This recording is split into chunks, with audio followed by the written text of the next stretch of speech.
Now इस tutorial के अंदर बेसिकली हम लोग समझने की कोशिश करेंगे कि एक्सेल में हमने टोटल परसेंटेज और ग्रेड के लिए फार्मूले क्यों दिए, और स्पेशली ग्रेड का फार्मूला जो हमने इतना बड़ा लेंथी टाइप किया, अगर हम उसकी जगह क्राइटेरिया सेट करके टाइपिंग कर लेते तो शायद हमारा काम जल्दी और बहुत आसानी से हो सकता था। एक्चुअल के अंदर एक्सेल के अंदर जो सबसे इंपॉर्टेंट चीज है वो इसके फार्मूले ही हैं। बहुत सारे लोग एक्सेल को पसंद करते हैं क्योंकि उसमें काम को आसान कर देने वाले फार्मूले मौजूद हैं, जबकि बहुत सारे लोग एक्सेल को अवॉइड करते हैं क्योंकि उन्हें फार्मूले समझ में नहीं आ रहे होते। तो एक्सेल के अंदर जो सबसे पावरफुल चीज है वो इसके फार्मूले। अब हम यहाँ समझने की कोशिश करते हैं कि हमने टोटल परसेंटेज और ग्रेड जो फार्मूले से हासिल किया उससे हमें बेसिकली क्या लॉन्ग टर्म में फायदा होगा। मेरे पास अली के इंग्लिश में नंबर 80 है, 90 नंबर मैथ्स में है और साइंस के अंदर 70 नंबर है। इस तरह से टोटल 240 नंबर, परसेंटेज 80 और ग्रेड A+ बन रहा है।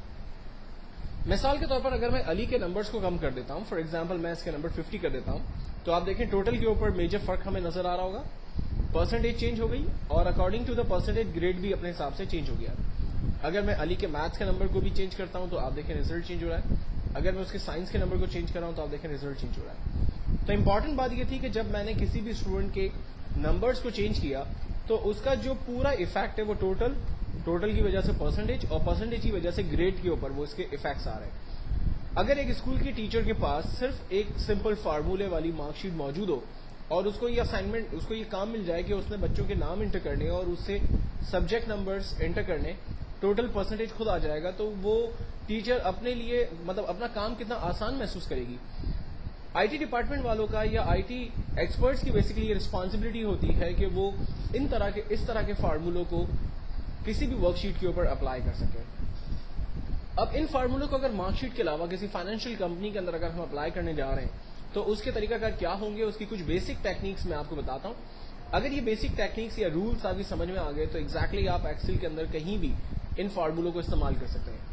मिसाल के तौर पर अगर एक्सेल के अंदर आपको असाइनमेंट मिलता है कि किसी भी दो वैल्यू को, यहां पर दी हुई वैल्यूज में से किसी भी दो वैल्यू को आपस में प्लस करना है, तो आप क्या करेंगे।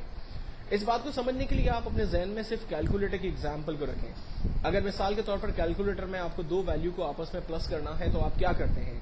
10 और 10 दो फिगर में आपको असाइन करता हूं। आप सबसे पहले कैलकुलेटर पे 1010 टाइप करेंगे, प्लस का बटन दबाएंगे, फिर देन 1010 प्रेस करेंगे, इक्वल्स करेंगे, आंसर आ जाएगा 20।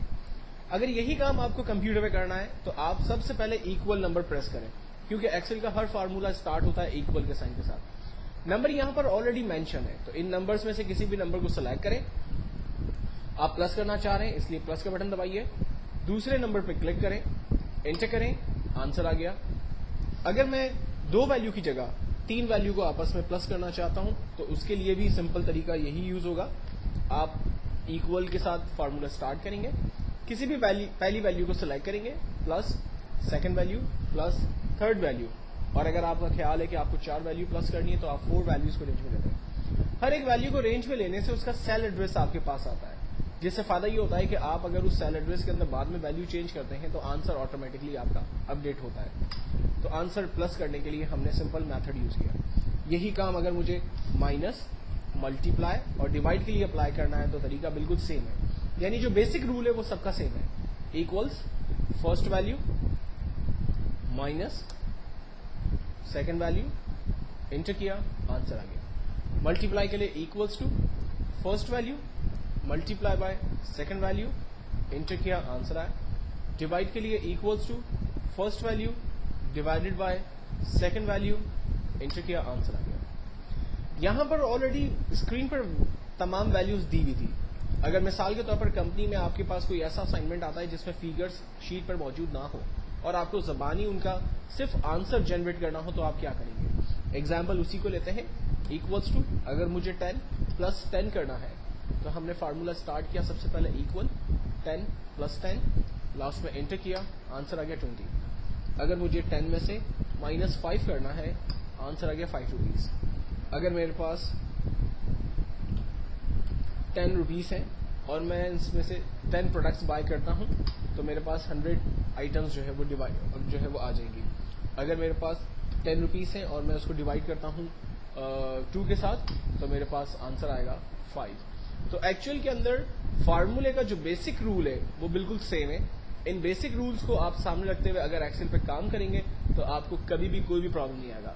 फाइनेंशियल कंपनीज के अंदर आमतौर पे यही प्लस माइनस मल्टीप्लाई के फार्मूले यूज होते हैं, अलग अलग तरीकों से यूज होते हैं, जिनको मैं आगे अपने नेक्स्ट ट्यूटोरियल के अंदर डिफरेंट एग्जांपल्स के जरिए समझाने की कोशिश करूंगा।